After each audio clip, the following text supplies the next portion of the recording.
Good morning and welcome to the Unitarian Universalist Society of Schenectady. I am Stephanie Maslanka. My pronouns are she, they. And I'm serving as your worship associate today alongside Reverend Wendy Bartel, one of our co-ministers. Reverend Wendy, rather than he, they, or she pronouns, would like us to use Reverend Wendy's name, because that's a good fit for Wendy's gender identity. If you're new this morning, we offer you an especially warm welcome, and we hope you'll introduce yourself to us after the service. And if you'd like to share what pronouns best do or don't suit you, we'd love to know that as well. We're so glad all of you have chosen to be here and join us today. Congratulations. It's daylight savings time and you're here. Today, we are minding the gap throughout the service, and this theme will weave throughout. Last week, we started our brief stewardship season when we are invited to make a financial commitment for the next fiscal year, which starts in July.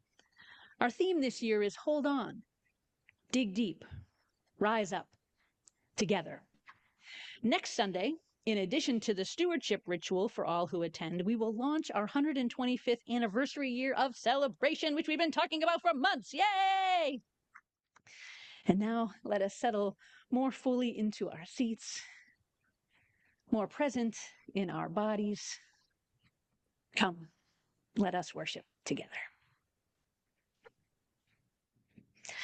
When Unitarian Universalists gather for worship and other important events, we pause to light a chalice. And Joel Best will kindle our chalice flame this morning. These words are from Rachel Hayes, to bear love into this world. We light our chalice this morning with our hearts turned to the work of our congregation. We have inherited this institution from many generations of people who believed in the power of human beings to bear love into the world. We carry this tradition for those who find comfort, inspiration, and joy within its real and virtual spaces. We tend the spark of imagination and hope for the world to come.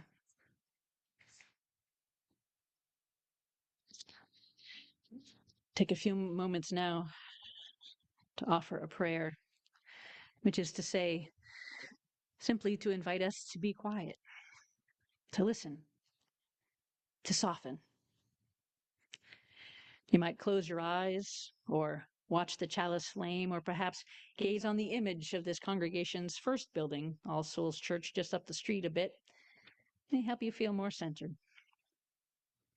This prayer was written by Christopher Westervelt.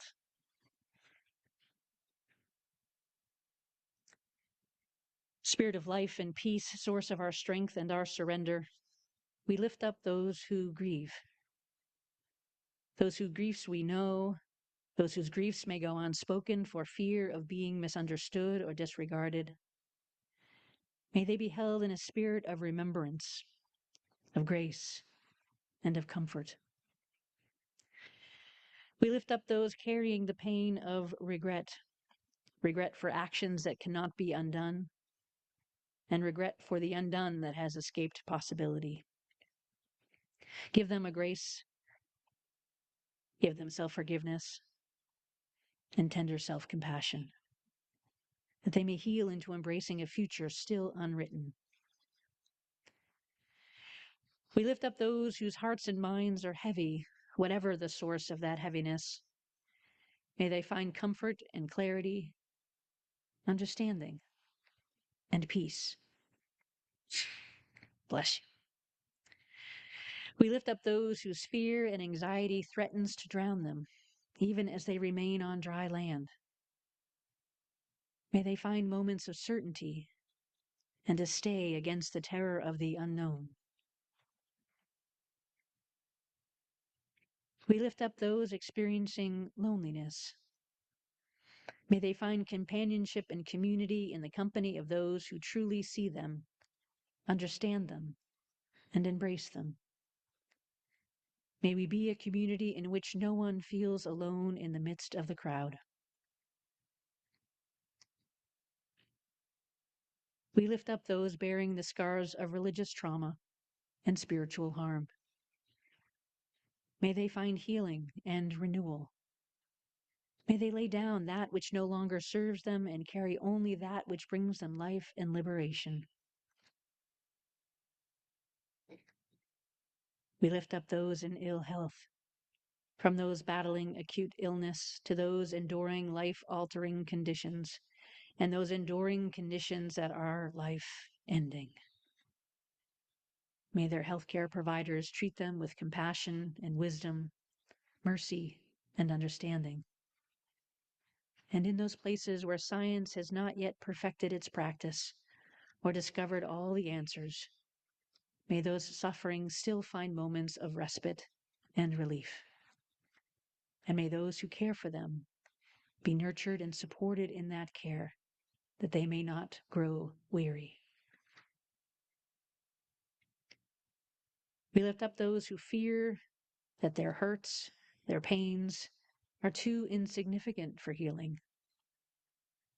May they know that their hurt and their pain is valid, no matter the size. And may they feel comforted in the knowledge that they are not alone and that they are loved.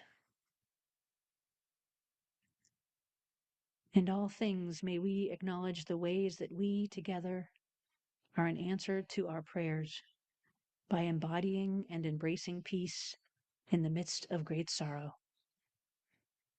May we have the wisdom to know when to speak and when to accompany one another in the silence of sacred companionship.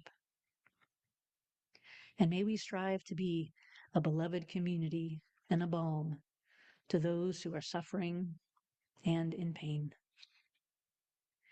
In gratitude and hope, we pray. Amen. On the London Underground, the phrase "mind the gap" can be read and heard to warn passengers about the space between the flat platform and the train car doors.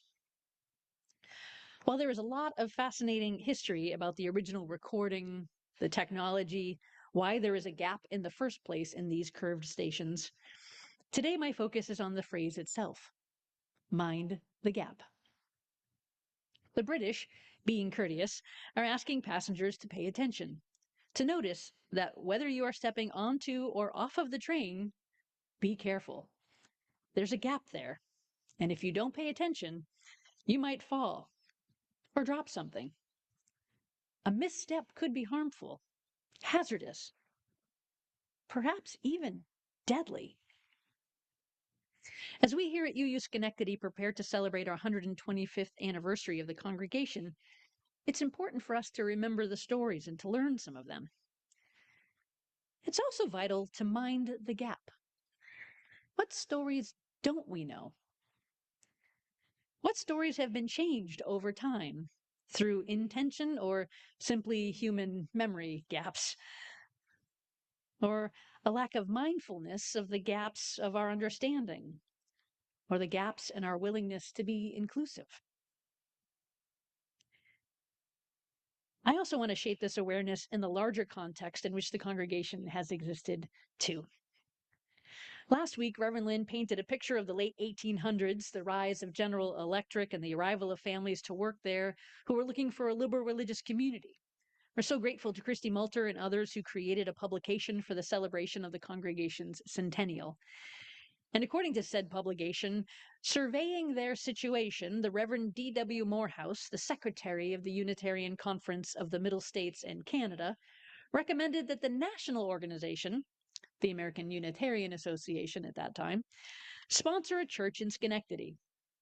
There was a gap, and some folks decided to mind it. Also in the late 1800s and early 1900s, as this congregation was forming, there was Mary Cassatt in Pennsylvania, studying to be a painter, eventually a printmaker. She studied, she practiced, she painted, she made prints. She explored a variety of styles and other artists as well. She's probably most well known to those of us who are not art aficionados as a person who often painted women or women and children in everyday scenarios. It was hard to be a painter, and it was made harder because her father didn't approve of her chosen profession. She lived and studied abroad, with her first painting to be accepted into the Paris Salon in 1868. Her style was more of realism until she saw the early works of Edgar Degas and the work of Impressionism. There are lots of sources where you can read more about Mary Cassatt's life journey as a woman in the arts and the many struggles there. I want to share just a little bit of that. Several of her works were of women and children, as I noted earlier. And the one that's going to appear on the screen, like many others, was known as Mother and Child. Several paintings had that title. This painting hung in the National Gallery of Art in Washington, D.C. for decades with that title, Mother and Child. The lush golds and greens, the effects of double mirrors, the flowy gown of the adult and the child's nudity, the facial expressions a bit detached or maybe thoughtful, as if they're each having their own experience, though they are in the same painting. They're not vacant.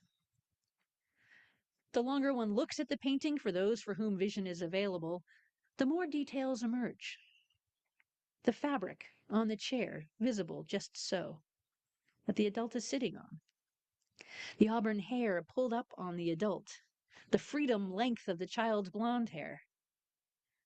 The clarity of subjects in the foreground, and the slightly opaque mirror images in the large mirror in the background, but a slightly more clear sharpness in the child's handheld mirror. You might notice the way light and shadow help bring the impressions of fabric and upholstery and human form to life. And by my saying those things, maybe those that has you seeing those things. I might also have said the outlandish golds and greens, the weird effect of the double mirrors, the hideous gown and the child's sinful nudity. The facial expressions are vacant, like these people aren't alive at all. The longer one looks at the painting for those for whom vision is available, the more details emerge. The ugly fabric on the gross green chair that the adult is sitting on, the messy brownish reddish hair pulled up on the adult, the child's unkempt blonde hair, and why? Well, why did the painter get lazy and keep the clarity of subjects in the foreground and slightly opaque mirror images in the larger mirror in the background? And what's the point of the child handheld mirror anyway? And the light in this painting is just all wrong. Same painting, different words, different meaning, different perspectives and interpretations. There's a gap to mind. In her era, her paintings were often described critically, mostly by men in the art world. It was threatening that women could draw and paint and make prints.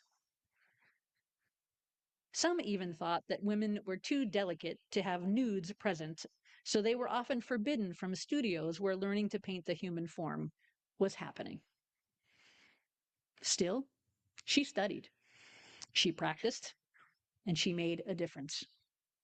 She minded the gap and was visible. At some point, she started to speak about how women were being treated in the art world. According to the website The Famous Artists, Cassatt's parents and sister Lydia joined her in Paris in 1877. She was becoming more and more frustrated with the politics of the salon, and true to her outspoken nature, Cassatt was critical of the jury process. She defied convention by using bright colors and depicting her subjects as they appeared.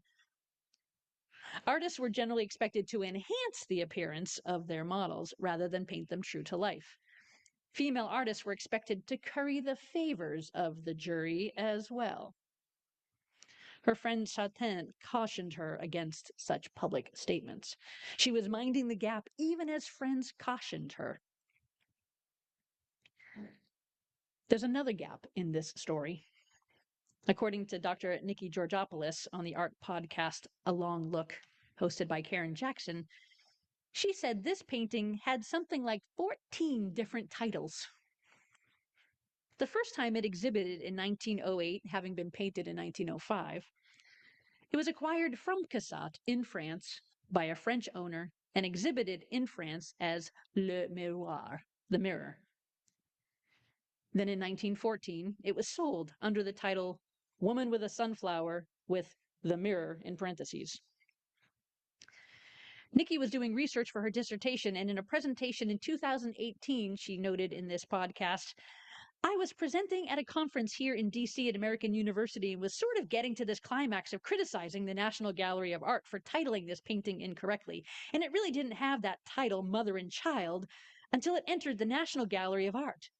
And I actually found that document in what are called the Chester Dale Papers, where a curator crossed out women with a sunflower and wrote in mother and child. It turns out that in the front row of that presentation was Mary Morton, who was the head of French paintings at the National Gallery of Art. And it turns out that instead of getting defensive, she was excited by Nikki's dissertation research. And according to the National Gallery of Art, in a recent series called The Art of Devotion, it's really a lovely thing, Ani Yi, digital content writer and producer, notes the painting and its former title, and now its correct one, Woman with a Sunflower. There it was, right there, for all to see. The point of the painting. I didn't even mention the sunflower when I described it earlier. That was intentional. But it was the point. The sunflower, turns out, was a symbol of the women's suffrage movement. Cassatt often used money from sales of her paintings to help fund the women's right to vote movement. Allegedly, Cassatt gave the painting to her friend and said, "Work for suffrage, for it is the women who will decide the question of life or death for the nation." According to some art historians, the women's suffrage movement was the first to really use imagery more effectively. Banners, buttons, stick pins, and the like to get their message across. The 19th Amendment passed when Cassatt was 76 years old. This story and the fact that it is International Women's Day got me curious about Schenectady's involvement in the suffrage movement. Seneca Falls is not so far away. And there were lots of Unitarian and Universalist women who were working in the movement. To name just two Universalists, Judith Sargent Murray and Mary Livermore, and two Unitarians, Margaret Fuller and Lucy Stone. We do know, though, according to archives at Union College, that Rose Perkins Hale was a suffragist. She was married to Edward Everett Hale, Jr., professor of rhetoric and logic, and later English, who was also the son of a notable Unitarian minister, Edward Everett Hale, Sr. So there may have been a connection. But alas, our living archivists do not know for certain of any specific connections between our early church ancestors and the women trade unionists or the suffragists. There's a gap in our story, or at least in our collective memory. And there are so many stories that have probably been forgotten over the years. And there are so many stories in the wider community, ones that were never recorded because they were the story of women or people of color or those who are indigenous or LGBTQ plus or poor. And it's part of why the current administration is going after the national parks and the Smithsonian and Harvard and so many other places that are the nation's story keepers and storytellers. Representation matters. And when we erase the visibility, it makes it harder for folks to see themselves mattering. Because as we heard in our story this morning, there may be things that are not so great, some things that shake you and awaken self-hate. It's one of the reasons having a Black Lives Matter banner on the front of our building matters.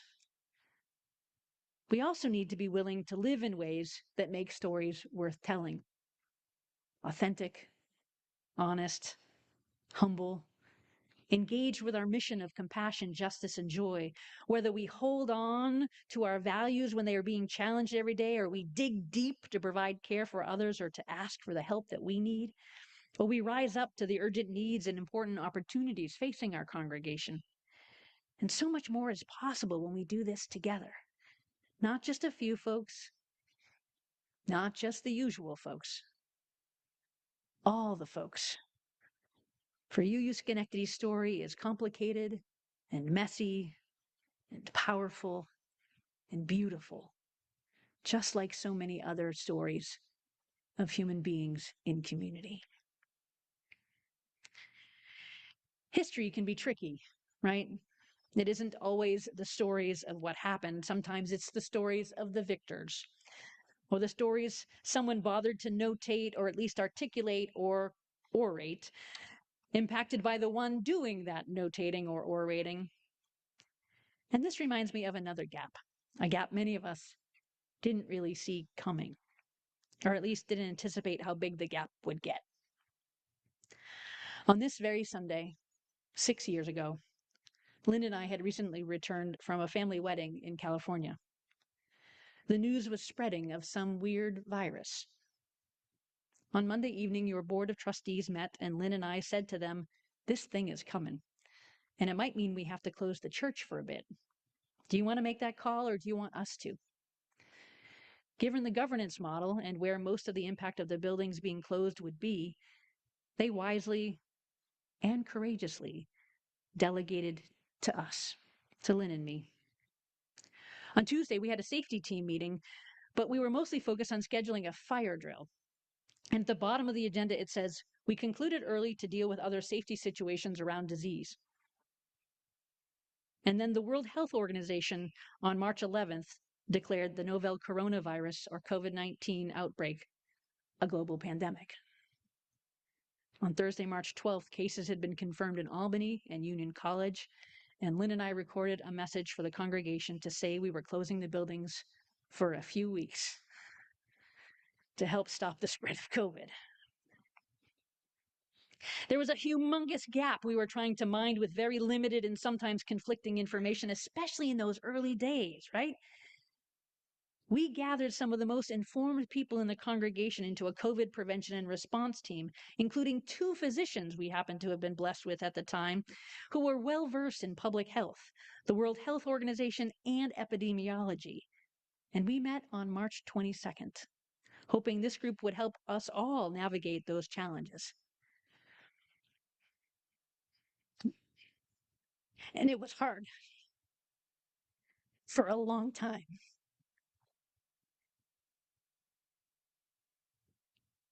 And having to make those hard decisions together, we can say that UUSS was never the source of a major outbreak or a super spreader event or a death. Former member Dr. Kim Kilby noted, especially towards the end when so many of us were tired of being isolated and some of us were exhausted from living our lives on Zoom, that we were in the hardest phase. In public health, she noted something to the effect of, "You are either accused of not doing enough because the outbreak spreads, or you accused of being too cautious when no one dies. You're wrong either way. So the best you can do is what is right by the data, by your conscience, and by your ethical compass." But this year, while we acknowledge that inexplicably that administration is back in office, and there's even more chaos and confusion and dangerous disinformation about all kinds of things, this year we are looking forward to being with you all next week as we celebrate 125 years of this congregation and making it through good times and hard times, minding the gaps together. Whether it's through various wars or the Depression or the work of civil rights or one of your ministers dying from AIDS or a brand new building or a marriage equality or caring for the earth or getting involved in UU the vote. And then in 2017, you went on this grand, weird, wild adventure by calling a co-ministry team. A team who lives at the intersections of in between. The sweet spot of moral imagination and possibility, who name heteropatriarchy and white supremacy, to engage with you all in shared ministry. Leaning into the hard stories and the brave ones, the sorrowful and the times that were fun, where this congregation offered dignity, grace, remembrance, and solidarity, education, governance, and a bit of hilarity, noticing the difference between where we are and where we say we want to be. There's so much beauty in that truth, believe me. Healing can fill the gaps between love and loss. The wounds and broken covenant come with a cost. But love is free and abundant and holy, given, shared, offered, and cultivated solely for the joy that beloved community can bring. Let us sing, for no one is getting left behind this time. Okay, that didn't rhyme, but we are primed to lift up our stories, even our messy truths too. We have a lot to learn, to change, and to do. But I believe in we, and we have faith in you to answer the call of love for the red, white, and blue, protect democracy, especially from the wrecking crew. For years are coming when forever war's dread banner shall be furled, and the angel peace we welcome, regent of a happy world. This blue boat home, this globe, this dome, designed by Edward Durrell Stone, inviting us to aim higher, and built by the capable hands of Louis A. Swire, valuing pluralism and chalice kindled fire, to remind us all, don't get mired. Instead, hold on to what matters. Dig deep into the truth. Rise up for love and justice. Together, we answer this call. In faith, we'll grow together. We'll build this world up better with love here at the center for now and for 125 years to come. People get ready. There's a train a-coming. You don't need no baggage. You just get on board. The train is at the station. Mind the gap. Learn the stories. Share the stories. Love one another. I wish you Godspeed. Amen. And blessed be.